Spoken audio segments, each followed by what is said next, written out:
informasi tadi terjadi pada pukul 07.00. Karena mobil ini yang bernopol 8560 DB bergerak dari arah Kampung Roa dengan bermuatan pasir ya, Pak? Pasir.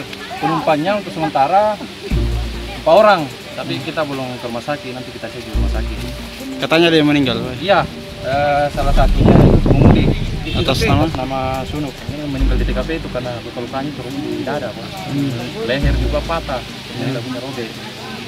Setelah kita melakukan olah TKP dengan melihat kondisi jalanan agak penanjakan dengan tikungan yang di atas, kira besar ini mobil, ternyata belum. Ya itu untuk awalnya, tapi nanti juga kita lihat setelah kita dari penyelidik laka dari Polres Jeneponto melakukan pemeriksaan lebih lanjut.